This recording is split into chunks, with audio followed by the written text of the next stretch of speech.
Well, hello, everybody, and welcome back to Fair Life. I'm Andrew McKee, and wow, it's getting towards the end of the season, the end of the year, the end of fairs for 2023. So, thanks for joining me again, and I hope you all have had a wondrous fair year, because I know I sure have. It's been a great time, and it's just really, really enjoying things here in Louisiana.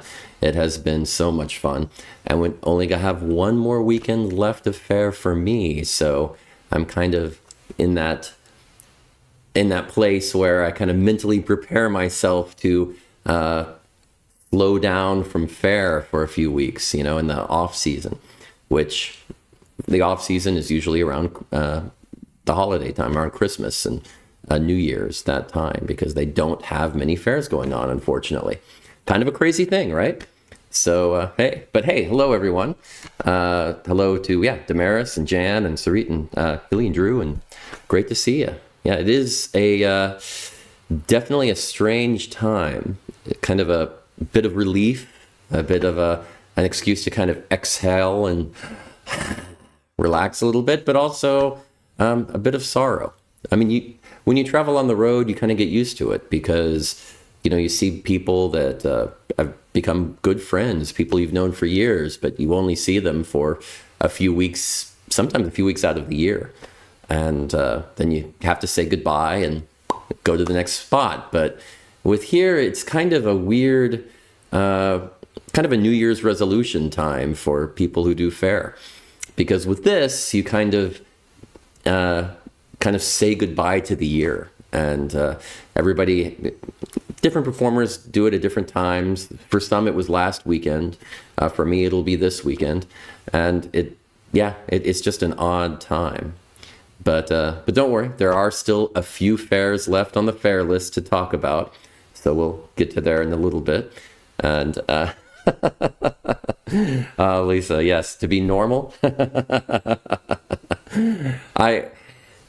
It was funny. For earlier today, somebody said, "Wow, to be normal," and I said, "Wow, it's been a while since somebody called me normal." Now it happened twice in 2 days, or the same day. That's really strange. But I guess, well, then I'm not normal because that's strange.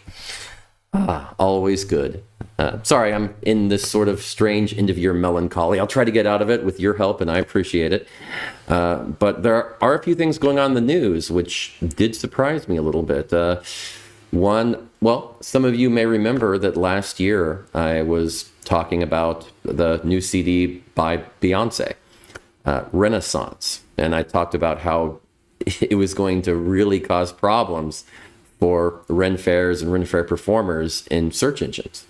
That the first many results that they would get would be related to Beyonce.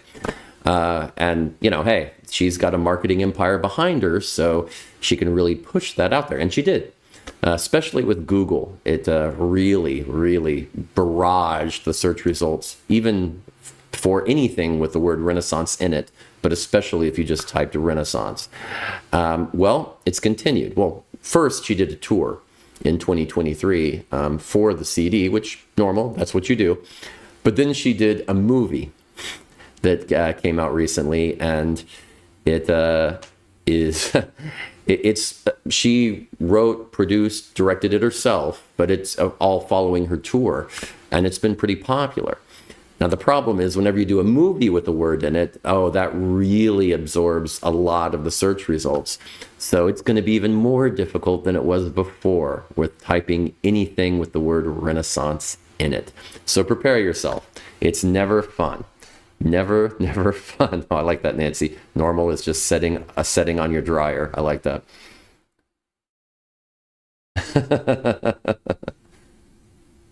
And hi, Kathy. Thanks for joining. Yeah, I mean, I don't know. I mean, nothing against Beyonce. So if you're fans, hey, nothing wrong with that. It's just, words like that. I mean, there's that. And then, of course, there's Google Bard, which, to say I was incensed is an understatement.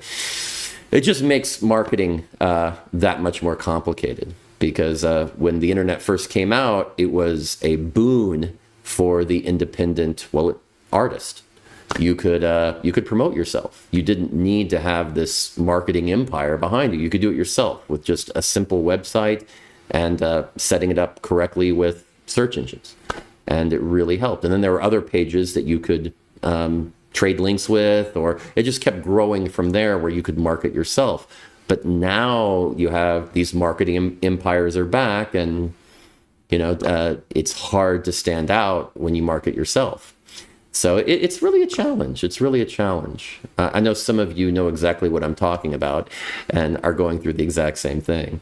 But when I'm looking at Life's a Faire and trying to promote Ren fairs, yeah, this is definitely makes things a little more difficult. So always interesting. But there is more stuff in the news too. There is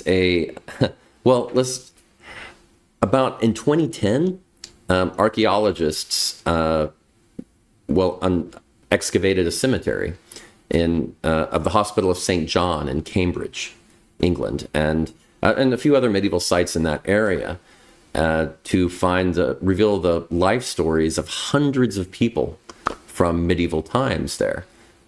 What the Hospital of St. John did is they treated people, but they were also a charitable organization where they treated people who just needed it but couldn't necessarily pay. And so what the archaeologists did is they used DNA and a lot of creative forensics to find out the life stories, the biographies of these different remains that they found. And they chronicled it on a website called aftertheplague.org. So yeah, aftertheplague.org.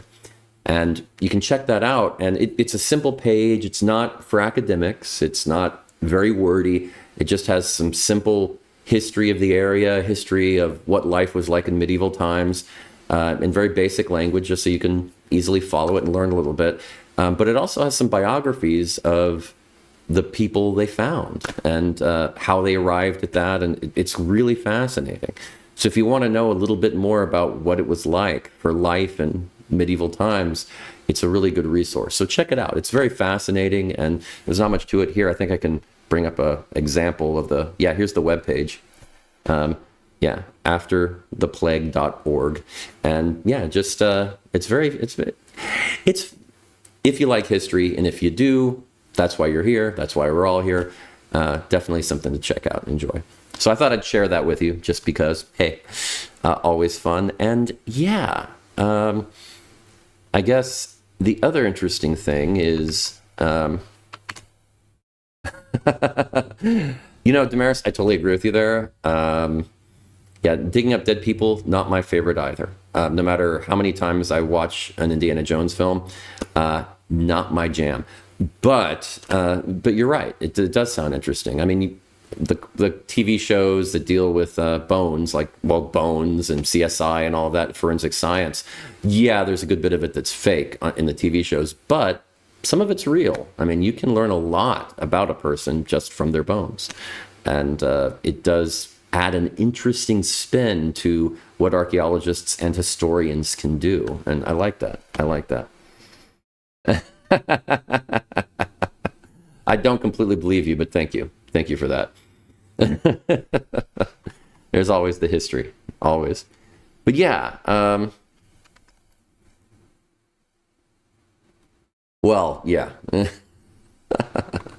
true, Lisa, very true.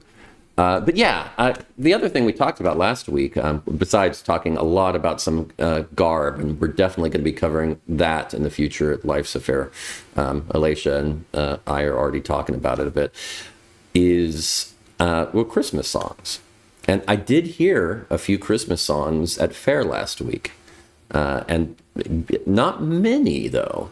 I was surprised by how few I heard from the musicians, but I did hear a few. And I'm starting to think, that needs to be addressed. I think definitely more Christmas songs at Faire, in December at least, is a good idea. So that is something I'm going to be working on personally as my own personal project. I hope you don't mind, but I think it's going to be, I think it's going to be fun. Definitely interesting.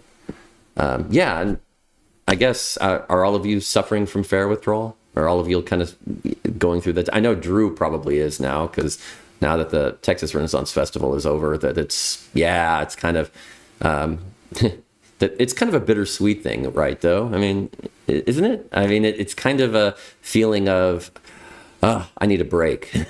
I need to actually sleep in on a weekend, but it's also, it's a little sad. So it's kind of tough sometimes. Well, good for you, Drew. I appreciate that. That is nice. I'm happy for you, because it's a little rough for some of the rest of us. I mean, the first week or two, yeah, but you start to miss people. You do. Oh, okay. Well, that's interesting. Mystery series. Ruth Calloway. Well, yeah. If any of you are interested in that, do check that out. That sounds pretty good. That might be one of my one of my future audiobooks that I listen to on the road, because I'm always on the lookout for interesting stories to keep me awake as I drive. And that does sound pretty good. I'm going to check that out. Thank you. Thank you, Nancy. And Damaris apparently is already singing. It's Christmas time at the Ren Fair, and going through that. Uh, you know, that actually brings up an interesting point, Drew, because, yeah, I mean, when you go through it year after year after year, you do kind of get used to it. You do. And it's a little different if you only do one fair, because you're there for 8 weekends. If you're on cast, okay, several weekends before that, maybe for rehearsal, but then a good chunk of the year, you're away. And often you'll have kind of get-togethers from cast members or things like that, where each month they'll get together and meet for lunch or coffee or something like that. That's actually how I hung out with a bunch of people here in Austin back in the day. And as a matter of fact, how I really got to know one of my closest friends, Whitney. And yeah, we met through that and got to hang out. And yeah, it's a good way to make friends. Wow. Really, Damaris? Really? The truth is, one of the reasons I've been avoiding doing the music thing while I'm doing this is I have an audio filter on for noise, and I noticed that it actually messes up badly with music of any kind. Singing, instruments, it really just messes it up entirely. So I've been kind of avoiding that. I need to find an easy on-off switch control for whenever I do music. I can dig into the settings and do it, but I need to set up something. And I think that's going to be one of my next projects for the off season, to kind of set up an easy scenario where I can jump into music real quick and then turn the filter back on, because it's by far the best noise filter I found. But I think it's a little too aggressive when it comes to, well, I mean, it was designed with voice in mind, but not singing or instruments. So yeah.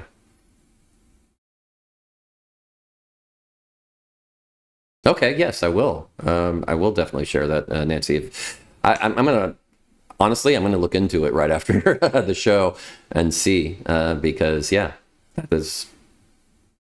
Oh wow, an Audible book that has Q debating with Spock.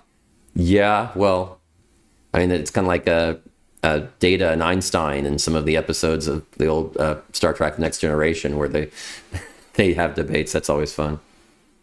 Okay, thanks, Damaris. I appreciate that. It's always kind to get a pass, at least this time. I know. Off season. I know. It does sound a little, not exactly believable. Here's the thing. I mean, I'm always working on something, but there will be an off season where I think actually this might be the last show of the season, because I realized I'm going to be on the road next Monday, because of the timing and the way things have worked out. There's not an easy way around it. And I think that's going to be a problem where there's no way. I tried to figure out the math, and I cannot get back home before 7. I'd be on the road, and while I think I've got a good setup, and looking at this, I think you'd agree, I've got it. I mean, this is pretty good for on the road, I think, for a setup. And for different situations, I think I can still improve this and do a good job. Even if it's the bit rate needs to be lower, I think I can manage that. So I think I've got it figured out for this, but in the car, I'm not quite there yet. So we'll see. But I think I think next year probably we're going to get to a point where I'm going to do a Faire Life episode while I'm driving. I'm not going to look at the camera very much because that's very dangerous, but maybe starting it while pulling over, starting the show, and then just talking while I drive, maybe. I don't know. I've got to figure out if that's too dangerous, or maybe I'll just pull over and stop for 30 minutes and do it that way. Because if I can figure out a way so that I don't think there's any danger involved with driving, because I talk while I drive all the time. We all do. So I think we can manage it, but it would be a weird. It would be weird. Well, I mean, I would have the camera mounted on the wind. I wouldn't hold the camera, and I'd start the show while I stopped, so it wouldn't be crazy. It would be very fixed, and I wouldn't be able to shift screens or anything like that. It would just be a shot of, an intro thing where we do that while I'm stopped, and then a shot of me. I don't know. Do you think that's kind of needless and not really necessary? I should just pull over for 30 minutes and do the show and then go on? I mean, if you think so, I can do it that way. That might be the smarter way. Yeah. Well, sure, a self-driving car could always help, Lisa. But yeah, I don't think I'm quite there yet. So yeah, maybe. Controlled gesturing. Well, maybe. I mean, it just, maybe not worth it, but we'll see. We will see. Okay. Okay, yeah, I mean, the Tesla has some options like that, but I don't know. It might make more sense just to pull over and try to do the show. But as of now, I'm not quite set up to where I'd be comfortable with it, even pulling over. I mean, I think my cell phone is at a point where I could make it work. And honestly, that might be the best option, just to try to find a good spot where my signal is very good. And, for the hour or so before I need to stop. And then when I find a good spot, stop. Enjoy that good bandwidth and good data, full bars on my phone, and do it that way. And yeah, that might be the smartest route to go.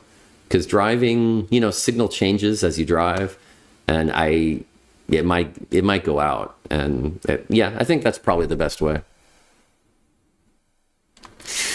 Yeah, you're right. Comments. And that'd be the thing. If I drove, I wouldn't read comments. I know you said I'd be tempted. I couldn't see them. I mean, on my phone, there's no way I could really look at them unless I really set something up.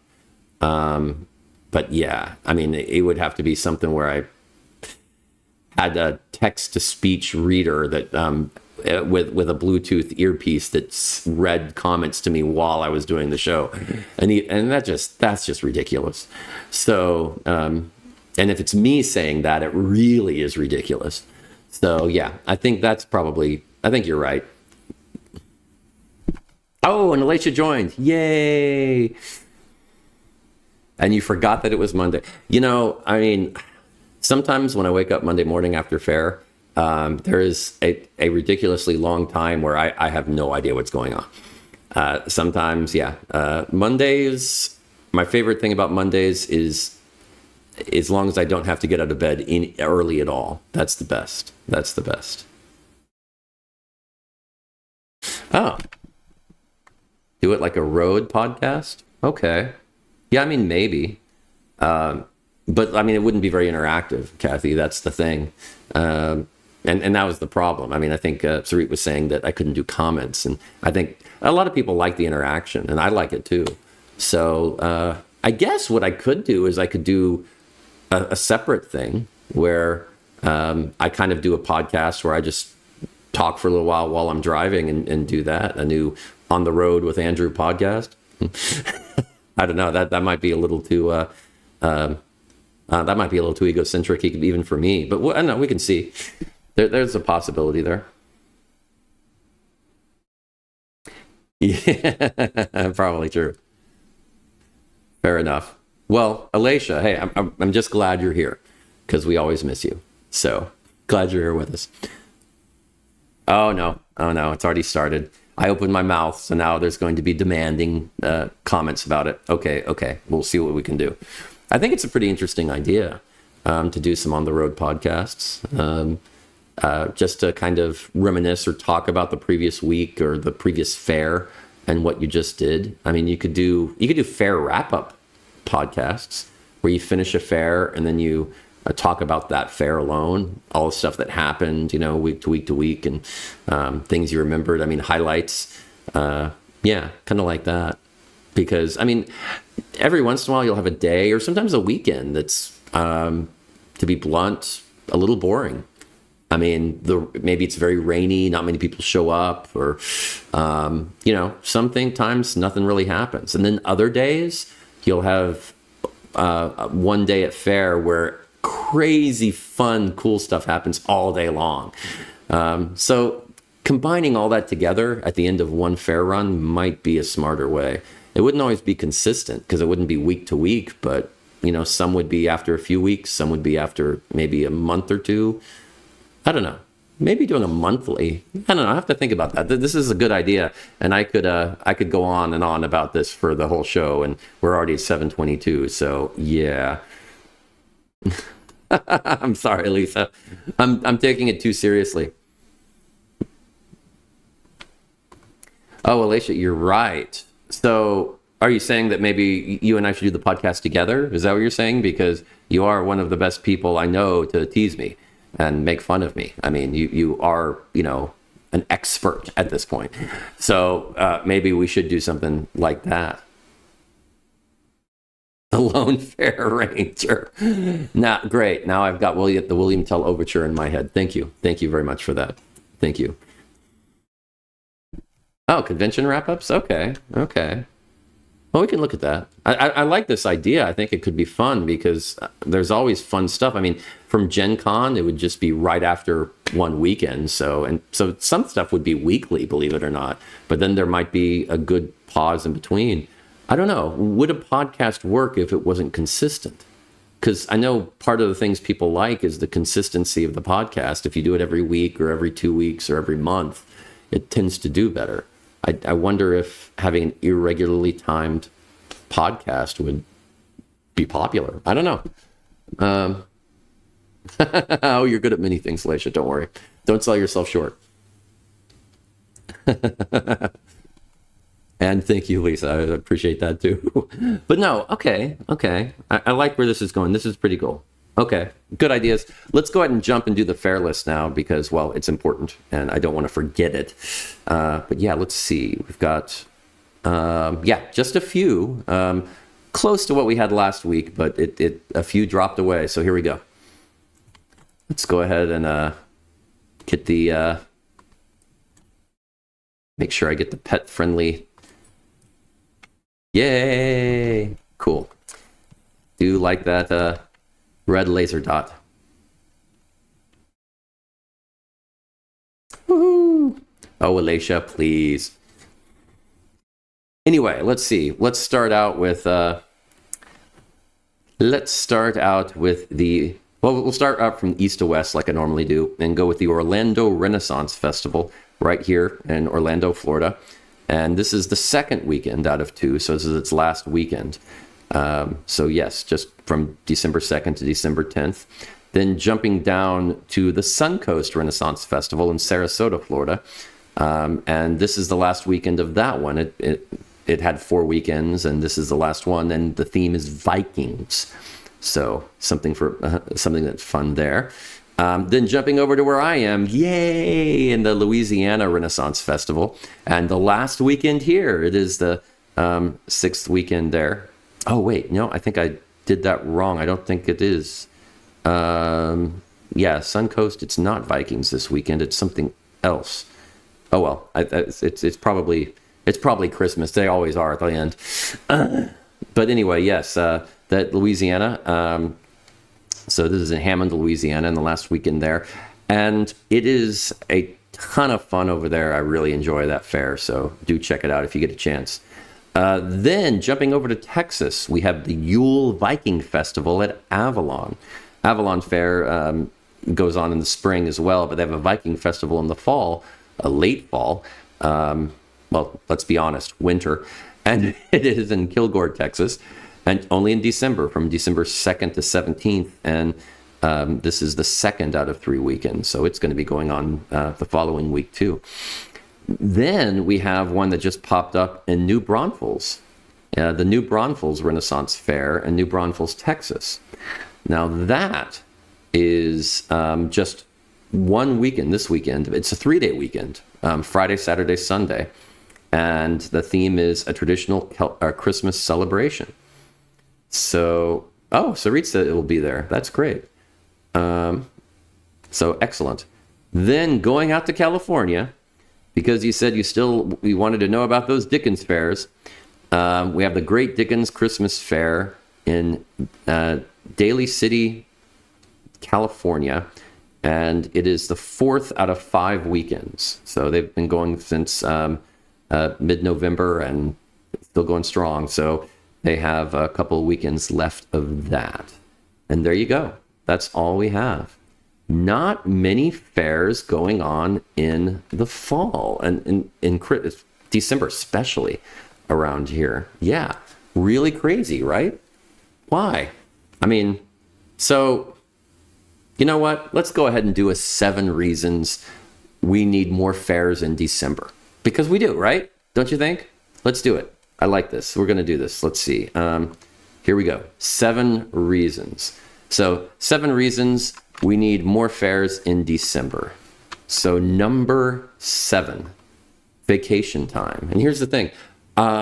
Most people have their vacation time in December. Well, in the U.S. Now, I know that's not true in other places in the world, but in the U.S., kids are usually off from school starting in the middle of December or so. And yeah, and usually adults tend to get some vacation time over Christmas as well.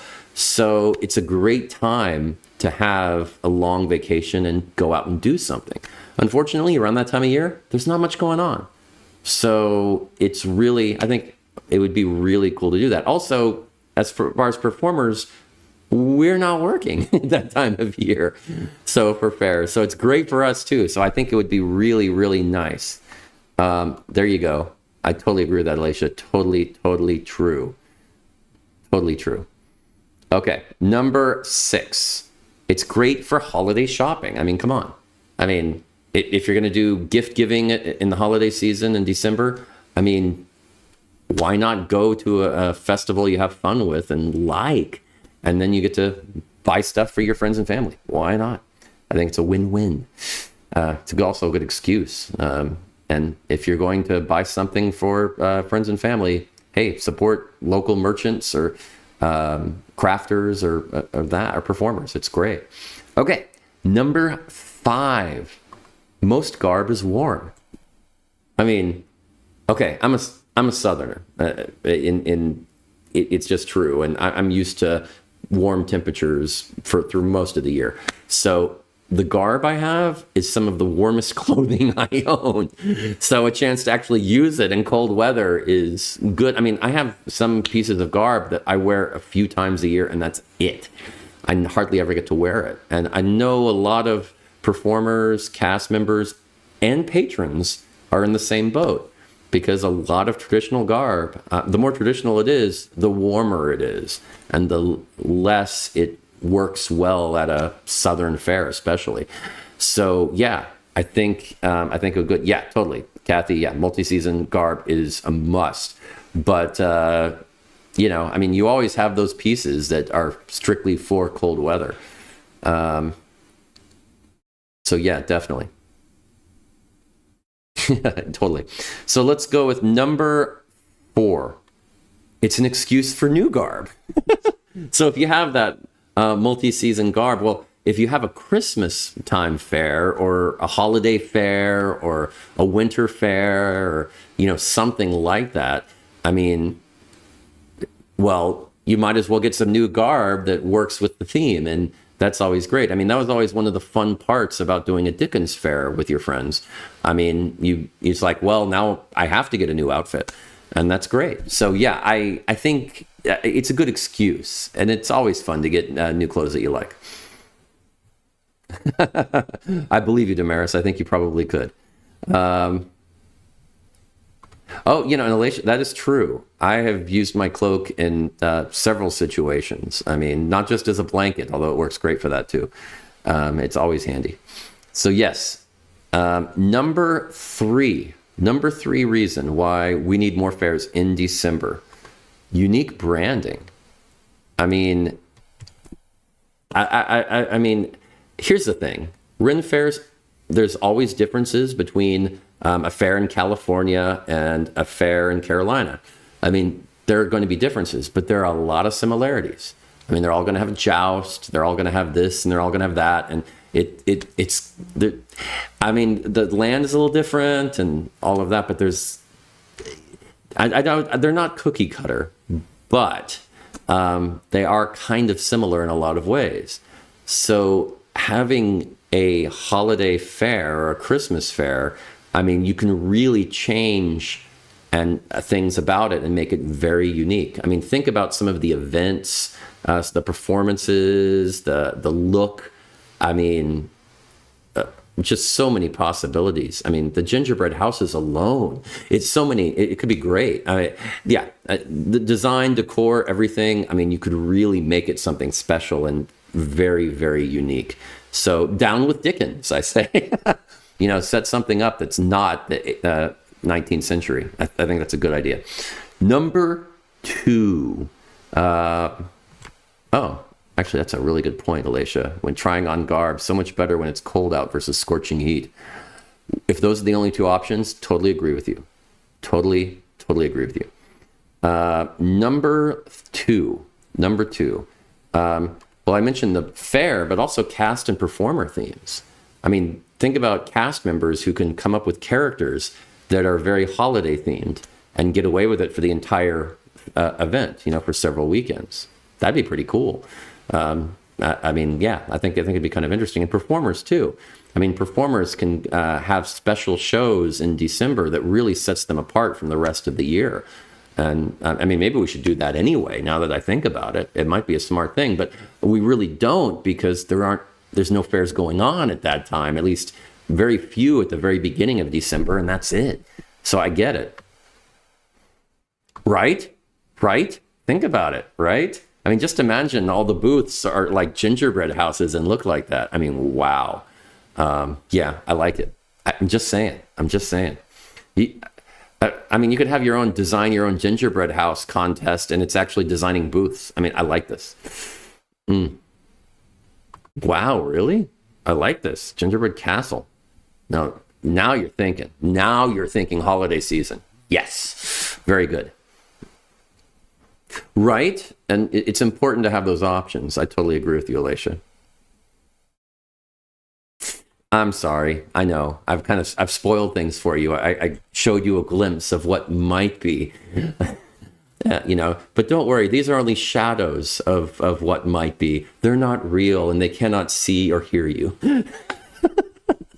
I'm the ghost of Ren Fair's future. So just follow me on this journey here. And the number one reason why we need more fairs in December is more Ren Fair holiday CDs. I mean, I don't have, I have one with my old group, the Brobnaki and Bards, but I don't have one of my own. I should. And a few groups do have them. Most don't. And the reason why is because they don't really sell at other times of the year very much. I mean, they're fairly popular and, a little in October, a good bit in November, a good bit in December if you have events then. But that's about it. They're very seasonal CDs, and it makes more sense to work on a CD that is popular year round, and that's what musicians tend to do.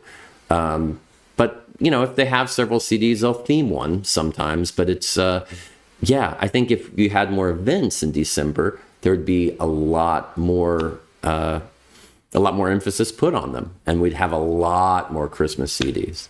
And there are some instruments and some Renaissance instruments that do a phenomenal job with Christmas music, or holiday music, or any type of music from that time. I mean, I think it's great. So definitely something to think about. Definitely.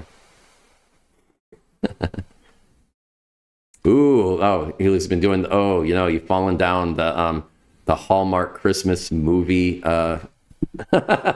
Well, then, huh? Ooh, that's rough. Oh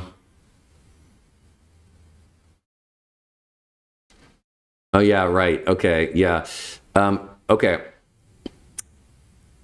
Think of Hallmark movies as some people's in America's their ideal of what they wish Christmas was like.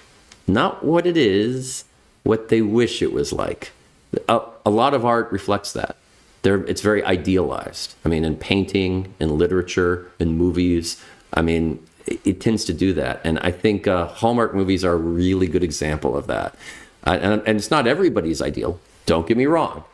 But some people, yes, it is. And they tend to go very formulaic and feel good for a reason, because they want to try to make people feel good about the season. And because sometimes holidays can be very depressing, and you want to avoid that. So it's turned into a guilty pleasure for a lot of people. You're not wrong. Don't worry, not going to Christmas carol you. Right? I think most performers really would like to, unless you really don't like holiday music. But if you do, I think you want to, but it's hard to justify the time and expense if it's not going to sell for a lot of the year.